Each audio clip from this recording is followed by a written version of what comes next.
Sa mapagpalang umaga po sa ating lahat. Amen. Meron talaga pag tumatanda na kailangan salamin. It's another privilege to share the Word of God this morning. And from the past few weeks, we tackled about unwavering commitment, right? Siyang nakakaalala. Ang daming senior ni Pastor Vince nung nakaraan about unwavering commitment and different kinds of commitment in life.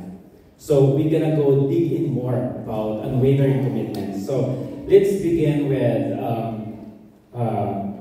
the commitment na alam naman natin ginagawa na natin. Pero kailangan natin maintindihan at mas maunawaan yung kalalagayan natin bilang isang anak ng Diyos. No? Bilang transformed life. Ano ba yung transformed life? Kasi may mga bagay tayong iniwan na sa mundo eh.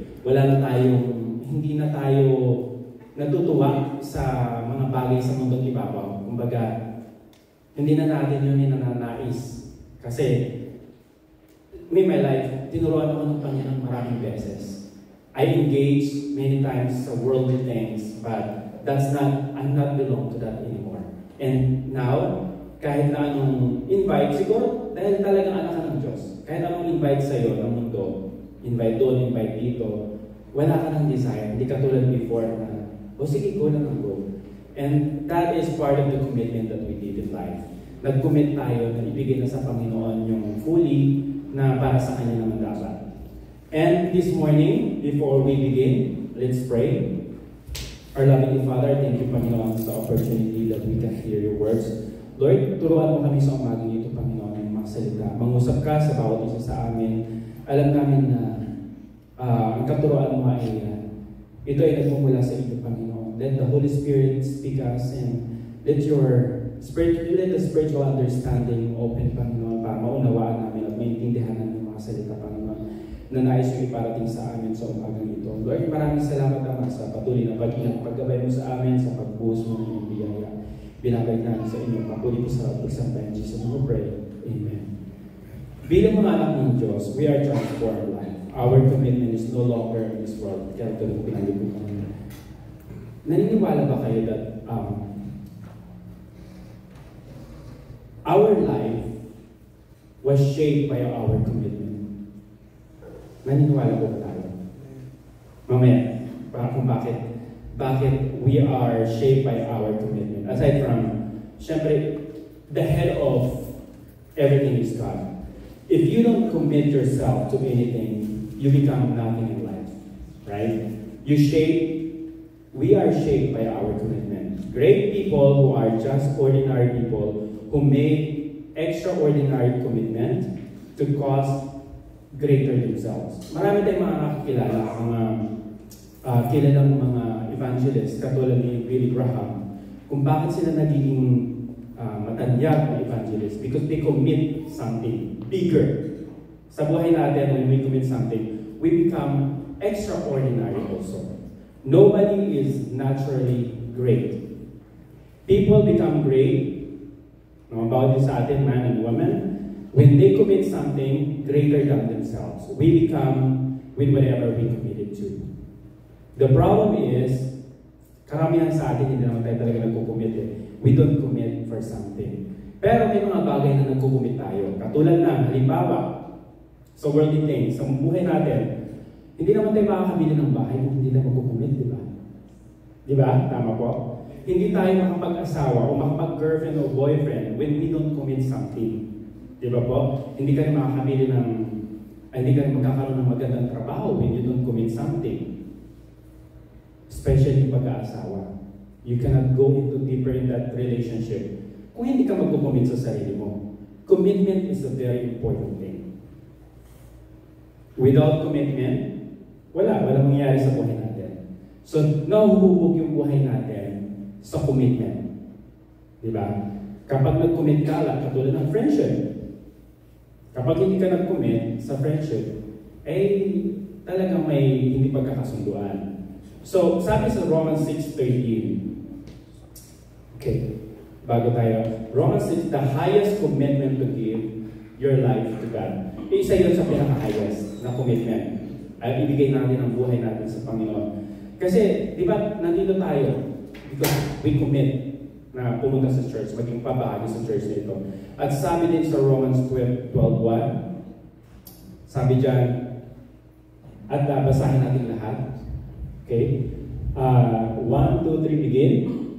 Therefore, I urge you, brothers and sisters, by the mercies of God, to present your bodies as a living and holy sacrifice, acceptable to God, which is your spiritual service of worship. Dedication yan, commitment, na ibigay natin yung buhay natin as a living sacrifice. Commitment to the great commandments and great commission is more deeper pa. Mamaya matatalakay natin yan. You cannot fulfill God's purpose in life by yourself. We made for each other. We are wired up for community. We're wired up for each other in a relationship. The Bible says, it is not good for a man to be alone. We need a relationship in life. We need family so you can learn from others. This morning, meron tayong 5 commitment para mas maintindihan pa natin ano yung tinutukoy ko about we wired up to each other. Mag-grow tayo through relationship sa bawat isa sa atin, sa pamilyang ito, sa church na ito. Mag-grow tayo na magkasama. Kapag mag-isa ka lang at ihiwalay mo yung sarili mo, you never grow. And you will never even know your purpose. Ito yung pag-aalala natin. Masyadong seryoso. Ano kasi seryoso din kayo? Number 1, I must unite with others in worship. Diba? Worship is for God and is benefited in you. How? It renews your faith and restore your joy. Kapag magkakasama tayo na nag-worship sa Panginoon, mayroong nagbabago eh. Alam mo si Pastor, palagi natin naririnig sa kanya. Pagod siya, hindi siya nakatulog. Pero pag nasa gawain siya ng Panginoon, para siyang agila, ang lakas-lakas niya. Ganun naman sa atin, napapansin natin yun eh. Minsan, di ba, parang ayaw natin pumunta sa church kasi pagod tayo. Ayaw mo magsimba kasi gusto matulog. Antok na antok ka. Pero nung nag-commit ka to go to church, nawala bigla. At nagkaroon ka ng strength. Kasi God is giving you that strength because you commit something. Ganun din, ganun sa Panginoon. Sabi sa Psalms 100 verse 2, serve the Lord with jubilation. Come before Him with rejoicing. Kailangan, kung ibinigay na commit na tayo sa Panginoon, let's give that commitment with joy, with happiness sa puso natin na nag-enjoy tayo to worship God. And we are together worshiping God. We are not here, di ba? Bago tayo umalis ng bahay, I'm sure ginagawa natin ito bilang anak ng Diyos. Before we leave and go to the church, nag-pray tayo, Lord, I want to worship you today. I want to hear your words. Kung ano mang ituturo mo sa akin today, papakinggan ko at gagawin ko. And ingatan mo ang bawat isa sa akin. I'm sure you're praying that statement as well, like I do. Kasi napakahalaga na hindi lang pupunta ka sa church dahil magsisimba ka lang. Dahil gusto lang natin na makita kung sino gusto natin makita, or we want to see who we want to see here in church, or gusto natin. We come here because we want to worship the King of Kings. Hindi natin siya nakikita ngayon, but He is here. Sabi dito, 2 or 3 gathered in His name, He is in the midst of us. Just imagine, if you are not rejoicing, worshiping God, at kasama natin siya. Just imagine, yung katabi mo ngayon, parang ganyan na ganyan si God. Hindi lang natin siya nakikita, He sees our heart. Kaya nga, go natin with rejoicing. Okay, masyado naman akong seryoso. Kailangan lang with rejoicing talaga. I mean, ibigay natin yung best natin sa Panginoon. Ganun lang yun. And we have to pray before we come sa kahit anong gawain sa Panginoon na nandun yung kagalakan mo to worship Him. Kasi hindi naman tayo pumupunta para lang sa iba, sa tao. Partly, kasi gusto ng Panginoon, may pamilya tayo, maging masaya. Pero pinaka-main talaga naman is, mapalugdan natin ang ating Panginoon sa pagtitiko natin. Magpalakasan ng bawat isa, hindi sa ibang bagay. Number 2, second commitment. I must connect with others for fellowship. Learn in a relationship. We learn in a relationship, to be honest. Lahat tayo, di ba? Hindi natin naiintindihan o unawaan ang mga bagay-bagay if we don't have a relationship. Learn your identity by a relationship. We only learn our true identity in our community. You never learn of who you are by yourself. You only learn in a relationship. Halimbawa dito, for example, nung ipinanganak kunyari, may isang tao na ipinanganak, hindi pinapakita ng magulang sa mga tao, doon lang sa loob ng bahay. Alam mo yung bata niya, lalaki yan na hindi niya makikilala sa sarili niya. Hindi niya maintindihan kung ano yung buhay. Ganon yung tinutukoy dito na you will never learn by your own. Maintindihan natin, matututo tayo sa tao, sa paligid, sa mga nakakahalubilo natin. You don't even know if you are a human being kung hindi ka makapaghalubilo sa tao. Kapag lumaki ka lang na ikaw lang mag-isa, na wala kang kausap. May mga kakilala din akong ganyan, pero nakaka-cope up naman.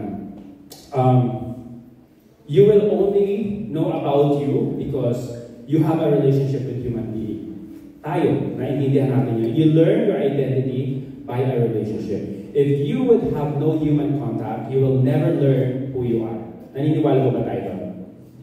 Amen. Okay, number 2. Sa sunod pala. We need to be connected with the family of God in fellowship. Ito yung ginagawa natin, di ba? The Bible says specifically that we need to be connected with the family of God, fellowship to the body of Christ. Kasi doon, yun ang sinabi. Ano yung sinabi sa Joshua 1:9-8? Di ba, magpalakas ang beses at isa? Kasi yun talaga inuutos talaga ng Panginoon natin yun. At sabi sa Romans 12:4-5, for just as we have many parts in one body, and all the body's parts do not have the same function, so we, who are many, are one body in Christ, and individually parts of one another. Kasi ang bawat isa sa atin parang katawan. May kamay sa atin, may ulo sa atin, may mata sa atin. Iba-iba yung function natin sa isang komunidad. Especially in this church.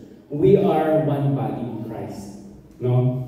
Like, yun nga, sa katawan natin, kapag hiwalay yung mata mo o hiwalay yung kamay mo, walang magagawa yan. Kasi nakahiwalay sa katawan. Same thing ang tinutukoy ng Panginoon sa bawat isa sa atin. Kapag tayo hiwalay, wala tayong magagawa. Eventually, sa simula, maaaring first day, 1 week, maging malakas ka, pero pag nahiwalay ka ng tuloy-tuloy, tuluyan ka na mawawala ng function sa katawan.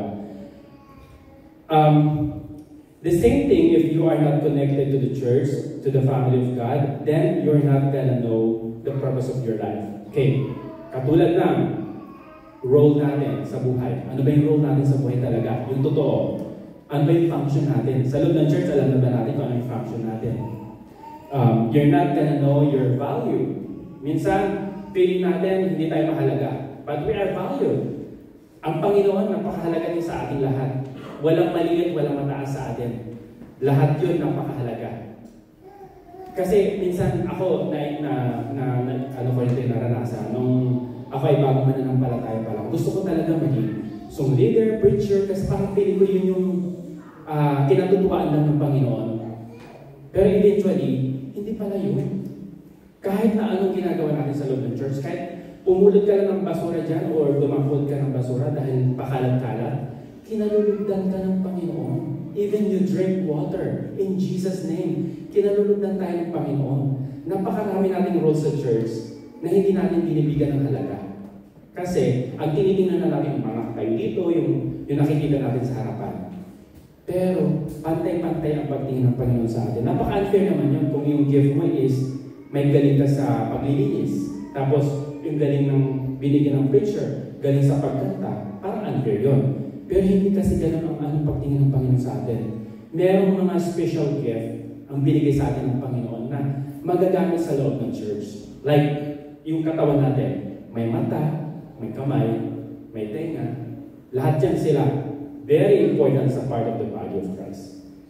Naiintindihan po natin, yun yung pong napakahalaga na hindi natin minsan naiintindihan at hindi natin binibigyan ng emphasize. Do it in the name of Jesus and He will be glorified.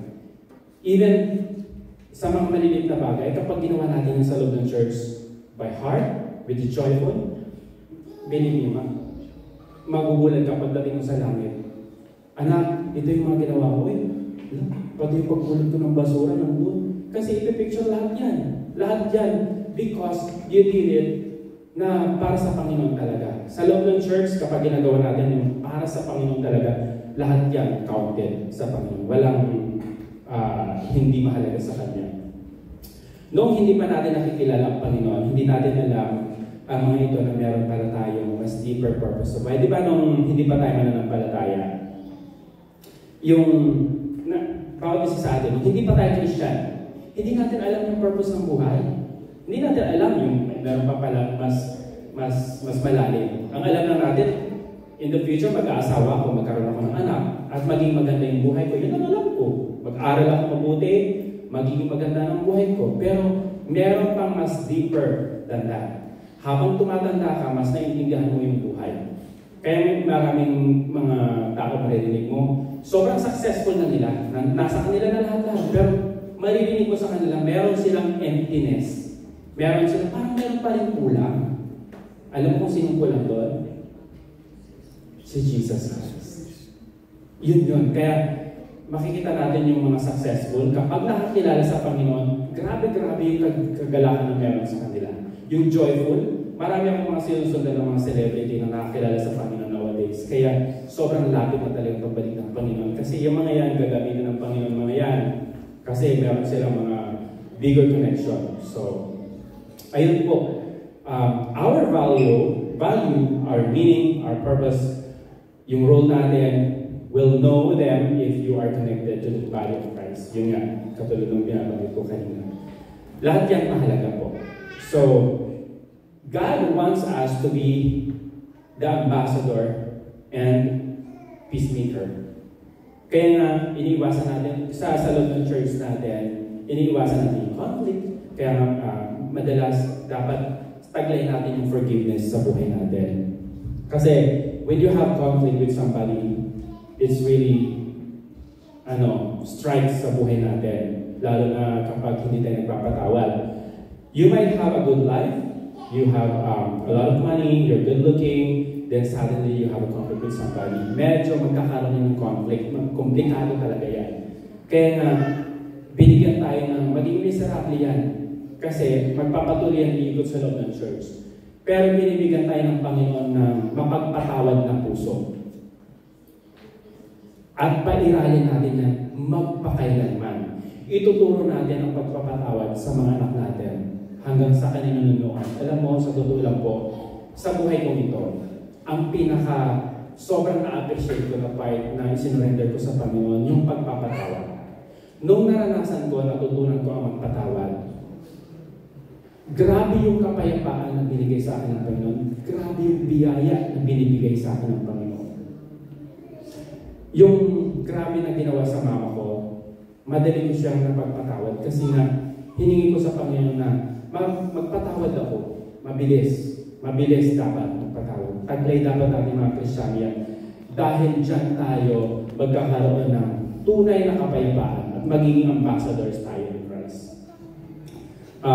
Yun po yung isa sa mga napakahalaga bilang Kristiyano. Forgive. Kasi, nakasulat din naman sa Bible, if you don't forgive, how can I forgive you? Paano kayo papatawanan ng Panginoon? Hindi ka nagpo-forgive. Ako nga ito, napakaraming gumawa sa akin hindi mabuti, pero nag-forgive ako. The entire world, universe. Pero ikaw, isang tao lang nagkasama sa iyo ng loob, hindi mo pinapatawad. Parang napakalungkot ng buhay na gano'n. Alam mo, sa totoo lang, may lang sa mga magulang. Kahit sa mga kapatid ko, lagi tinuturo, ituro mo sa kanila yung magpatawad. Pero hindi ka magpapatawad dahil sa gusto mong may pagbabago or something sa taong yan. Kasi maaaring paulit-ulit yan magkakasakit sa iyo. Magpatawad ka because you want peace. Gusto mo ng kapayapaan. Gusto mo ng ma-release doon sa anger na meron ka. Hello, baby. Kasi pag hindi ka nagpapatawad, paano tayo maging ambassadors and peacemakers? Wala yun. Doon pa lang, medyo mahina na.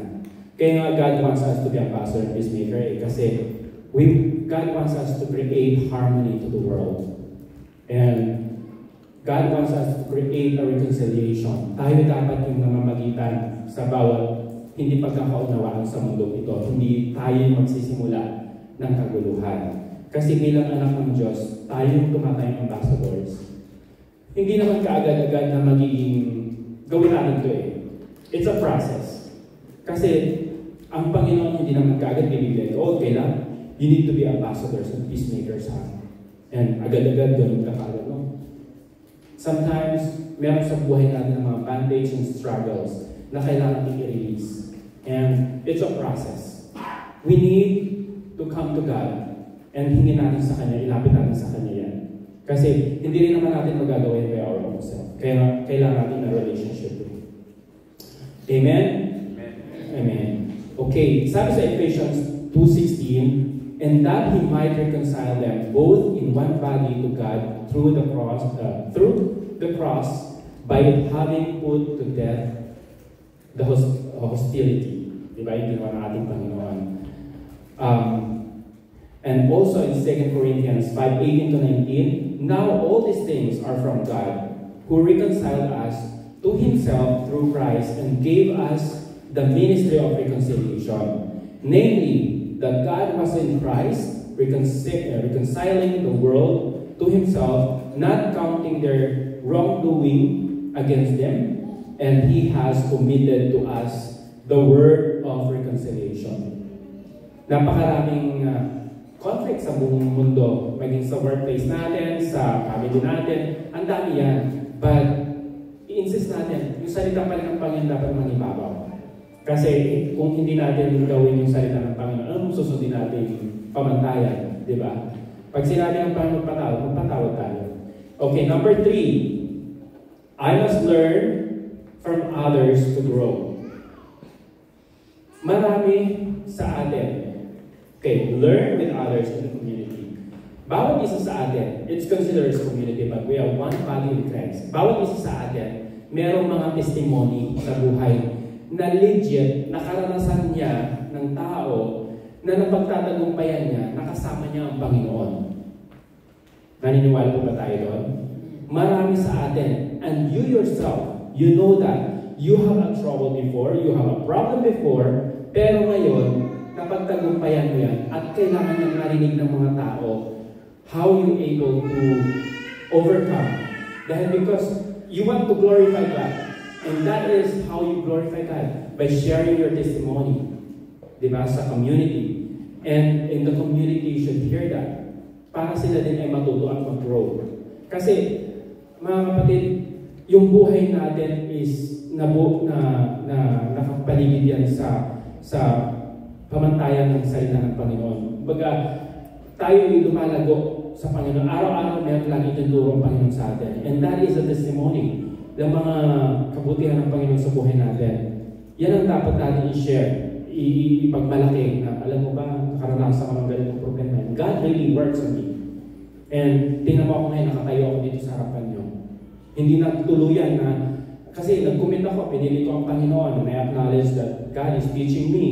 And now He is teaching me a lesson kasi I made a mistake, I committed a mistake. And yung mga bagay na yun is, yun yung dapat natin iparinig sa community. There is something you will never learn on your own. You only learn them in the community. You only learn them from others.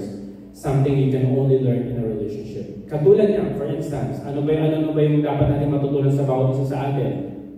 Nabanggit ko na yung isa kanina, yun nga, number 1, yung forgiveness. Hindi mo naman matutunan yan sa sarili mo lang. Matutunan mo yan in a relationship, in a community. Diba? Pag may nakapanakit sa'yo, matutunan mo mag-forgive. Matutunan mo na alalahanin yung forgiveness. Oh, may nanakit sa akin. Anong gagawin ko? And also loyalty. Hindi mo yung matutunan in your own self. Paano ka matututo sa loyalty na ikaw lang mag-isa? Wala. And faithfulness. Paano mo matutunan lahat yan? Kindness. Graciousness. Unselfishness. Love. hindi mo matutunan yan in your own. Matutunan natin yan sa relationship, sa community na, sa pakipagrelasyon natin sa kapwa natin. Through relationship, you will never learn them in your own. It requires relationship with people. Di ba po? Totoo po ba? Hindi natin matutunan talaga yung forgiveness if we don't experience them. Hindi mo rin matutunan yung kindness if we don't experience. Kaya minsan, yung papunta tayong camping, tapos natigil ako doon sa isang naghihingi, mamalimos doon sa may, sa downtown malapit, sa east. Alam mo yung puso ko, sabi ko, Lord, ikaw ba yun? Ba't hindi kita binigyan? Yung kasi nandun yung mercy, nandun yung kindness, namumutawi sa katawan mo. Bakit hindi ako nagbigay?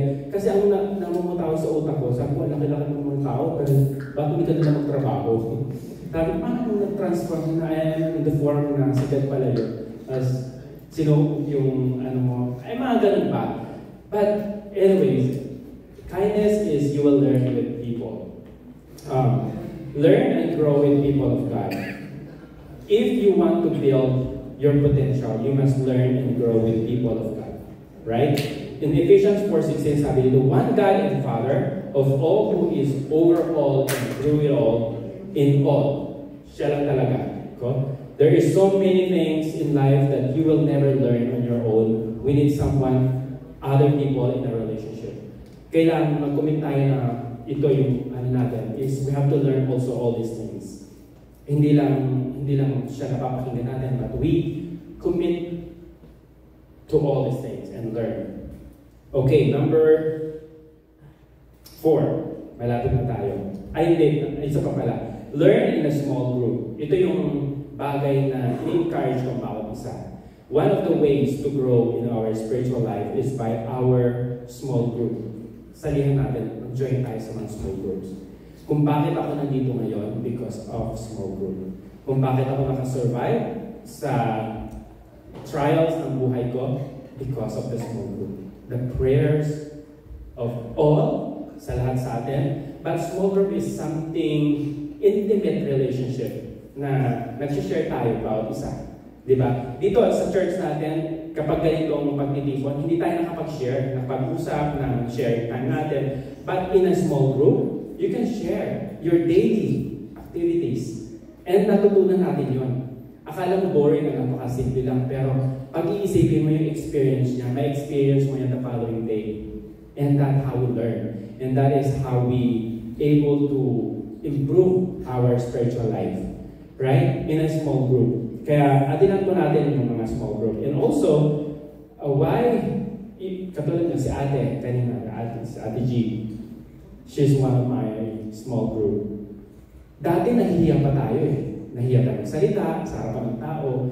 But because of the small group, we learn to speak, to stand here, and we learn our potential, our talent, build up eventually because of the small group. Ganun po ang itutulong ng small group. Kaya po, umaten sa mga small group ninyo, and if you don't have the small group yet, lumapit kayo sa mga leaders and ask them kung saan kayo pwedeng mag-join. Number 4, I must serve with others in ministry. Ay, pupunta pa tayo ng waiver. Wala, okay. Alright, sige, take time natin to, kaya dalaw-dalaw naman. Okay. I must serve with others in ministry. Ministry for doing good to others. Sabi sa 1 Peter 4:10, as each one has received a special gift, employ it in serving one another as good steward of the multifaceted grace of God. Our talents are not for our benefits. Naniniwala po ba tayo doon? Yung mga talents natin, hindi na naman para sa atin yan. Para yan sa iba. Katulad nito, katulad ng mga kumakanta, nabe-bless tayo nakakarinig sa talent nila. At iba pa, kayo din, meron kayong talent, masarap magluto, masarap. Ang dami, mabe-bless ka sa, wow, ang galing naman nila. Because napakadaming talent ang may binuhos ng Panginoon sa bawat isa sa atin, and we have to use that talent for the benefits of others. If you don't use that, sino makikinabang yan? Kapag hindi mo ibigay sa Panginoon yung gift na meron ka, dahil pinapairal mo yung nahiya ka palagi, lagi mo pinapairal yung inferiority complex or something, but hinihintay ka ng Panginoon. Huwag mong hintayin na makakuhanin ka na ng Panginoon, hindi mo pa na ibibigay yung talent mo. Pagdating mo sa langit, anak, binigyan ka ng 10 talent. Grabe ka naman, sobrang ka na kayong mahiyain. Hindi kita binuhusan ng mahiyain talent ha. Binuhusan kita ng gift.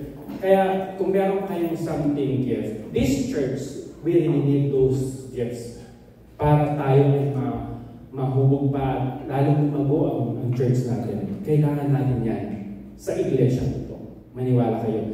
Hindi tayo dinala sa church na ito for nothing. We are part of the body of church. Body sa katawan. Maaaring ikaw yung kamay na inaantay. Maaaring ikaw yung mata na inaantay. Tenga, ilong, buhok. Lahat yan may function. Kaya, let's serve our Lord by our talents. Sabi sa Mark 8:35, for whoever wants to serve, to save his life, will lose it. But whoever loses his life for my sake and the gospel will save it. Napakahalaga na ibigay natin sa Panginoon yung mga gift na yan, mga talents na yan, kasi hindi yan para sa atin ng sarili. Huwag mong kimkimin. Yung galing mo na kumakanta ka lang sa loob ng bahay mo, lalo pag wala pang tao. Iparinig natin sa iba. Iparinig natin yan kasi yan ang binigay sa iyo ng Panginoon. If you have that good voice, serve. Kasi maraming ma-appreciate. If you have that gift of preaching or sharing the gospel, evangelize, maraming pang kailangan sa church na ito, maniwala kayo. And we need all those things. Hindi lang tayo makaupo palagi. Amen? Serve God on a team. Serve God in a relationship. We are a team. We are part of the family na hindi ka lang mag-isa. Kailangan yung bawat gagawin natin as a team para tayo ay maging malakas. Ecclesiastes 4:9-12, sabi nito, 2 are better than 1 because they have a good return for their labor, for if either of them falls, the one will lift up his companion. But woe to the one who falls when there is not another to lift him up. Furthermore, if two lie down together, they keep warm, but how can one warm alone? And if one can overpower him who is alone, two can resist him. A cord of 3 strands is not quickly torn apart. Di ba? Mas maganda pa rin pag dalawa or mas marami, mas maganda. Di ba po? Kasi tayo ay nagkakatulungan, tayo ay nagkakaisa. Kapag bumagsak yung isa, may isa pang magpapalakas sa atin. Kapag ikaw lang nag-iisa maglilingkod, kapag bumagsak ka, bagsak ka na talaga. Wala nang aahon sa iyo. Pero nagpasalamat ako sa Panginoon dahil nasa church ako na ito, dinala ako ng Panginoon at maging kabahagi ako. Hindi accident na nandito tayo lahat. Dinala tayo ng Panginoon dito for a reason. Kaya ibigay natin, magpalakasan tayo, let's serve as a team, let's serve as one body in Christ. Kasi wala namang tinitingnan ng Panginoon ng mababa o mataas. Lahat tayo pagkapatay sa Panginoon. At yung gift na yan binuhos sa atin ng Panginoon, inaantay ka na ng Panginoon. Gagamitin ka niya. When we work together, we maximize our impact. Totoo naman. Yung ulan, kapag isang patak lang, hindi yan makakabuhay ng halaman. Kaya pag maraming patak-patak yan, makakabuo ng forest yan. Di ba po? Okay. When we work together, there is big impact than on your own. Yun nga. Your tithes alone will not give much impact, but when we commit and do it together in obedience, we can maximize the impact and we can build our relationship, building the na matagal na natin hinihingi sa Panginoon na pinapanalangin na building. Alam mo yung pagbibigay ng tithes kahit na maliit lang yan, kapag pinagsama-sama yan, napakalaki na po yan. Kaya po, huwag mong maliitin, ay nahiya ako, ito lang ibibigay ko. Huwag po. Do it na may kagalakan sa puso. Sobrang laking bagay niya pag pinagsama-sama natin. Totoo po yan. Kaya, huwag mong malitin kung ito lang meron ka. Give it. God will bless you. And kapag binless ka ng Panginoon, dagdagan mo na. Para tuloy-tuloy yung buhos. Kasi, yung faucet, kapag itinigil mo, titigilin yung tulong ng tubig. Kapag hinayaan mo lang na mag-flow, tuloy-tuloy din ang blessing ng Panginoon. And naranasan ko yan sa buhay. Totoo po yun. Kaya, that's a challenge to obey when it comes to tithing and giving. Okay. When we work together, we minimize failure. Nabanggit ko na rin naman kanina. Pare-parehas lang po sila. Kapag magkasama tayo, siyempre, when we do it on your own, who gonna fix you up? Katulad ng binanggit sa Ecclesiastes kanina. Kaya, ang mag-asawa, napakahalaga sa kanila na kapag nanghina yung isa or nagkakasakit yung isa malakas pa, nagtutulungan sila. Pero parehas sila nagkasakit, medyo iba na yun. Pero sometimes, God is working in mysterious way. Sa bawat isa sa atin, ilan sa atin ang hina, ilan sa atin may mga matinding problema. Pero, alam mo, pinibigyan tayo ng Panginoon ng mga tao na makatulong sa atin din. And sometimes, the whole church praying for us. Kaya huwag niyo pong, kapag nakarinig po kayo ng problema ng isang tao, huwag na natin pag-usapan. Isama niyo na po sa prayers. I encourage. So you have something to give to Jesus na, Lord, narinig ko si ganito. Tulungan mo siya. Tulungan mo yung pamilya nito. Napakahalaga po nun. Hindi mo alam kung anong ginawa ng Panginoon because you pray for that person. And you will be blessed as well. Kasi inilapit mo sa Panginoon yung taong yun. Huwag niyo pong malitin yung mga bagay na yan kasi if you believe that God is with us all the time and He never leave us or forsake us, totoo yun. Napapakinggan ng Panginoon bawat sinasambit natin. Alam mo, minsan pag nagkukwentuhan na lang, narinig ng Panginoon mga binabanggit natin. It became a prayer, a form of prayer, na hindi mo na namalaya, pero dahil sa bunganga mo, nilabas mo siya. Kaya mag-ingat tayo sa mga sinasabi din natin. Okay? We mobilize our resources. Lahat ng ginagawa natin dito sa loob ng iglesia, kahit sa labas, in our church, napakahalaga sa Panginoon yan. Like, nababanggit natin, di ba? Jesus says, there is no such thing in insignificant service. Di ba? Katulad nung banggit ko rin kayo na, even when you drink water, you give someone, do it in Jesus' name. And grabe yun, matutuwa ka Panginoon because you are honoring the Creator, the source of everything. Okay, all our ministries inside the church is all significant. Mahalaga yan sa Panginoon. Everything you do in service, God sees it and He pleases it. Lahat yan mahalaga sa Kanya. Kaya, salamat sa Panginoon dahil yung mga bagay nito napapakinggan natin. And God really reveals me habang pinag-aaralan ko ito, sabi ko, Lord, grabe ka pala. Ang dami mong ginagawang kabutihan na hindi namin namamalayan. Your presence is always there na hindi namin minsan ino-honor. And when you really do it intentionally, you will feel and you will enjoy the presence of God in your life.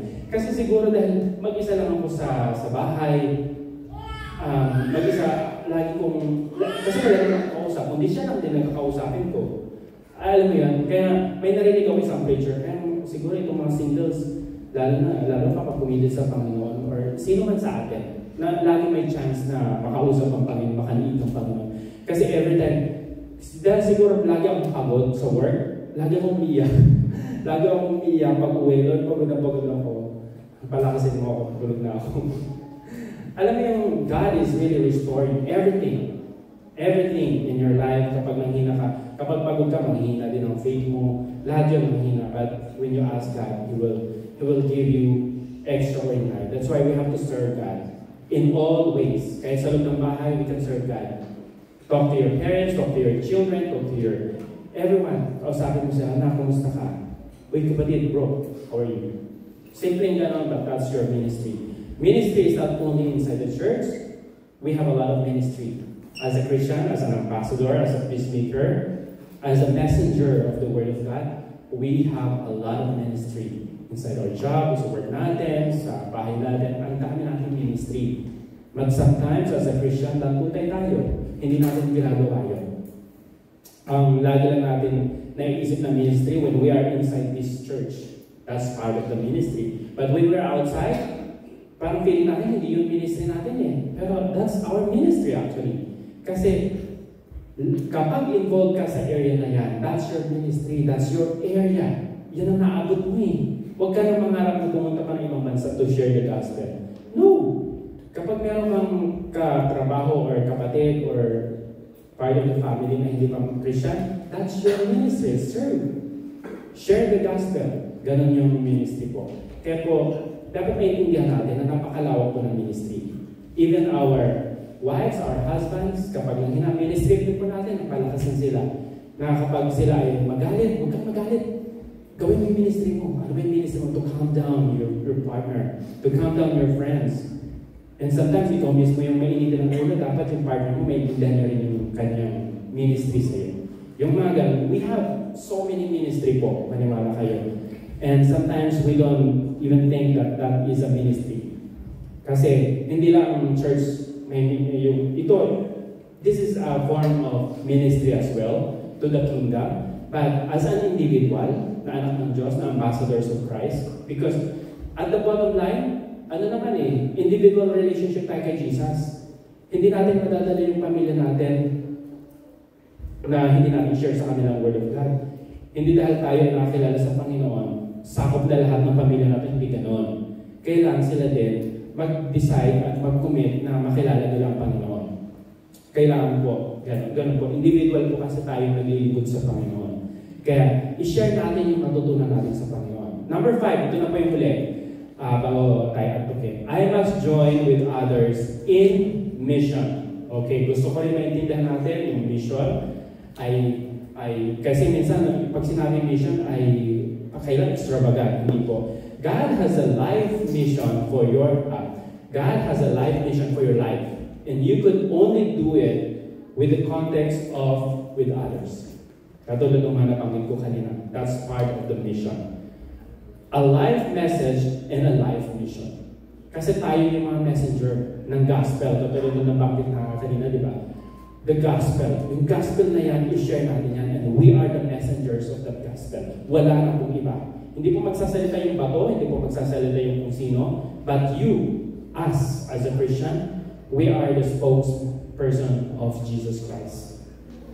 Matthew 28:19-20, sabi niya dyan, Go therefore and make disciples of all nations, baptizing them in the name of the Father and the Son and the Holy Spirit, teaching them to follow all that I commanded you, and behold, I am with you always to the end of the age. Ang ibig sabihin nito, napakalaki nitong responsibilidad nito. But medyo intindi natin na mas malinaw ng konti. Hindi lang po ng konteksto ng pag-share ng word ng Panginoon is kailangan extravagant. Hindi po. Make it simple and individual and, kapag may katrabaho ka, dalawa lang kayo, night shift kayo dalawa, alam mo, hindi pa siya mananampalataya, take that chance, pray, and make ready yourself a little bit. Hindi mo man kailangan i-share talaga yung salita ng Panginoon, but share your personal experience with Jesus Christ. Na how you deal with your problems, hindi lang. Alam mo ba, naalala mo ba na nung last time din mo may problem ako, paano ko siya napagkaroon. Gusto ko share sa'yo. And that is the moment that God will work on that person. Hindi ka man nag-share ng salita mo ng Panginoon, but you share your testimony. That yun ang sinasabi na, go, therefore. Kasi may mga ministry din na pangkaramihan, pangkalahatan. Pero tayo individually, meron tayong mission sa Panginoon. God has a purpose for all history, and God has a purpose for your life, and they are all connected. Yung pangyayari sa buhay natin, salita ng Panginoon, lahat yan, they are all connected. What is God's purpose for history? Is actually building a family. God wanted a family. Family tayo. And Satan don't like family. He tried to break all families. And minsan nagtatagumpay talaga si Satan. But when you commit something to get married and have a family or something like that, kailangan talaga ilapit sa Panginoon. Pero kung hindi ka pa mananampalataya during that time, iba naman yun, hindi natin yung saklaw. Pero ngayong nakilala natin ng Panginoon, we have to surrender it to God bago ka pumasok into marriage. Sa mga singles na katulad ko, before we commit into something, we have to pray incessantly and we have to surrender to God bago tayo mag-decide. Kasi, yun, mahalaga yun. Okay, parang lumayo ako ng konti. On earth, kailangan natin na, kasi, di ba, He's building a family. God wanted a family on earth. And that the family is called church or the kingdom of God. Ito yung church na gustong ibuuin ng Panginoon. And kahit na ang gawin Satan, hindi siya magtatagumpay. And tayo, individually, meron tayong mga mission. Ano na yung mga mission natin? Marami. Mga nabanggit na natin kanina. Di ba? Yung mission na magiging part tayo ng small group, kahit sa individual, maging peacemaker tayo, ambassador. Yung actions natin, pag nakita yan ng mga bagong mananampalataya, nakaka-encourage sa kanila yan. Even in your workplace, kapag nakita nila yan, really, they will be blessed. And magtatanong sila kung ano meron sa katauhan mo. And salamat sa Panginoon sa may mga tao kasi na sadyang yung likas na ipinanganak ng mabait. Alam mo yun? May mga tao din na ipinanganak na hindi masyadong kabaitan. Pero yung puso nila, pag nakakilala sa Panginoon is grabe din naman. Yun yung mga ganun. Kaya, ibigay natin gawin natin yung part natin sa Panginoon. Your purpose in life is part of the whole purpose of God, and that is to deliver the good news to all the people. Lahat ng naabot natin mga tao, kaya I tried to share the gospel sa mga tao kakilala ko, lalo sa mga kaibigan ko. Mashiran ko lang na isang beses, 2 beses, basta kailangan mong shiran. Bahala na sikat kung anong kikilos ko sa kanya, di ba? Kung hindi man tayo yung gagamitin ng Panginoon para makalapit siya, makakilala siya sa Panginoon, then that's fine. Maaaring diniligan mo lang yung soil na yun, and you will be in a situation na not harvesting yet. Nag-plant ka lang. That's how we share the gospel. Kailangan mong i-diligan lang. Kasi hindi pa harvest time. May mga tao ganyan na, ay, parang baliwala naman yun. Nag-share ako ng gospel sa kanya, parang baliwala naman sa kanya. No. Kasi, meron niyang impact sa kanya. Share mo lang. Maaring baliwala lang sa kanya. Ako parang, napakinggan niya pero baliwala lang sa kanya. Parang tapos hindi mo nakita yung actions na, parang wala namang pagbabago. Kailang beses na ako siya. No, meron po yan. Sa susunod na marinig niya yan sa ibang tao, na same thing din yung binahagi sa kanya, ano meron sa ganun? Bakit lagi niya sinishare yun? Pangalawang strike. Pangatlo, may nag-share ulit sa kanya. Maaring yun na yung harvest time niya. Ay naku, ito na yata yun. Kasi narinig ko ito kay Romy last time. Narinig ko ulit kay Tito Sorby, Tilodi. Tapos narinig ko ulit. Alam mo yun, marami siyang napaparinggan kasi sinishare natin yung salita ng Panginoon hanggang siya ay nakakilala sa Panginoon. Ganun kasi yun. Not necessary na ikaw yung makapagpatanggap sa kanya. No. Ang mission natin is to share the message, the gospel. Yun yung pinaka-main role. Okay, through that great commission, ang paglilingkod sa Panginoon is not just loving Christ, or serving Christ, growing in Christ, but it's also sharing in Christ by taking the good news to others, to all the people around us. Paano ba tayo lalago kung hindi tayo mag-comment sa Panginoon? Ito na yung pinaka-closing natin po. Kailan natin simulan ng mag-comment sa Panginoon? Kasi ngayon po, malakas tayo lahat.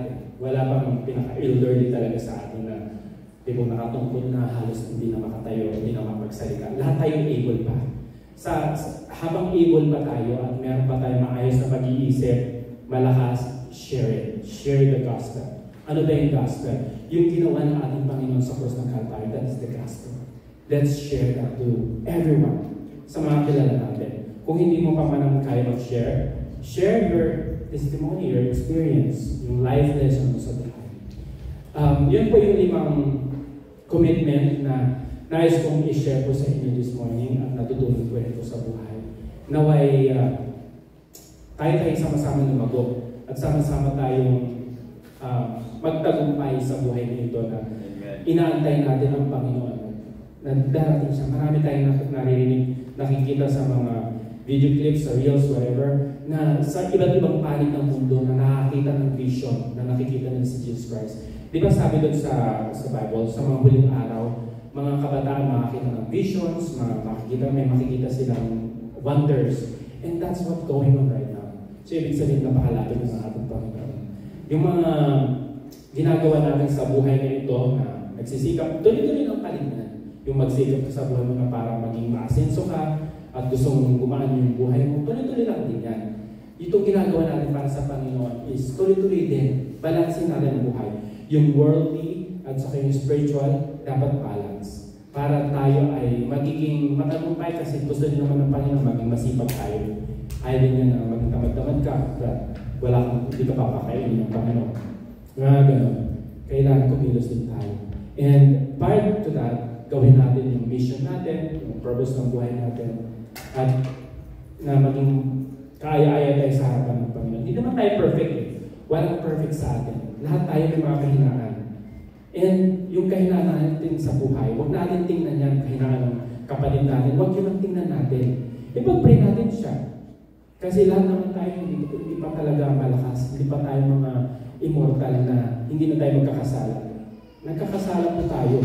Madaming beses ngayon. Kaya maraming beses tayo nanghingi ng tawad sa Panginoon. Pero ang kagandahan bilang mananampalataya, hindi na tayo basta-basta na umaayon sa mundong ito sa mga bagay na hindi naman kalugod-lugod talaga sa Panginoon. Di ba po? Yun po. At maraming salamat po. At tayo po ay manalangin. Let's pray. Father in heaven, thank you Lord sa message mo sa amin sa bagay ito. Thank you Panginoon. Tulungan niyo kami o God na may sa puso lahat ng ito at gawin namin, mag-commit kami sa inyo at ilapit namin mga buhay sa inyo, Panginoon. Tulungan mo kami na maging peacemaker and ambassadors at maging party kami ng mga small group at lumago kami sama-sama, Panginoon. Tulungan niyo kami, Panginoon, na sa mga gift na ibinigay niyo sa amin ay lalo mo pang pag-ibayuhin at tulungan niyo kami na ibigay namin ito sa ministry. At tulungan niyo rin kami, Panginoon, na gawin namin ang aming mission, purpose ng buhay namin sa workplace, sa family, sa iglesia nito, Panginoon. Patuloy kaming lumago sa aming paglilingkod sa inyo, Ama. Lord, patuloy mo pang palagoy ang aming pananampalataya sa inyo. Patuloy mo kaming turuan at ipakilala sa amin ang kadakilaan mo, Panginoon, sa buhay namin. Maramdaman namin ang iyong presensya. Alam namin, kasama ka namin sa lahat ng oras. Lord, sa inyo namin ipinagkatiwala ang lahat ng buhay namin sa mundong ibabaw. Alam namin na kayo makakaalam kung hanggang kailan na aming buhay dito sa mundo. Tulungan niyo kami, Panginoon, na bago kami lumisan sa mundong ito ay magawa namin ang nais niyong ipagawa sa amin. At nais niyong gawin namin sa buhay na ito, sa mundong ito, Panginoon. Lord, salamat o God sa message mo at sa bawat isa sa amin, Panginoon. Salamat dahil patuloy niyo kami ingat at ginagabayan at ibinubuhos ang biyaya sa bawat isa sa amin.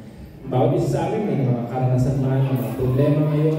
Dalangin namin, Lord, na ikaw patuloy na manguna at kumilos sa bawat isa sa amin. Mapagtagumpay namin ito, alam namin na mapagtatagumpay namin lahat ng ito, God, dahil ikaw ang kasama namin. At sabi mo nga, Panginoon, we can do all things through you, Lord Jesus, na nagpapalakas sa aming mga buhay.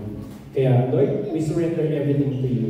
Ang aming kalakasan, ang aming mga problema ay ipinagkakatiwala namin sa inyo.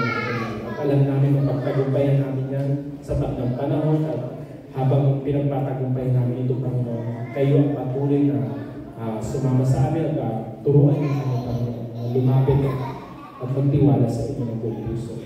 Maraming salamat, Ama. Pinapalagan sa inyo ang pinagtakas na papuri po sa salamat ng pagsamba. In Jesus' name we pray. Amen.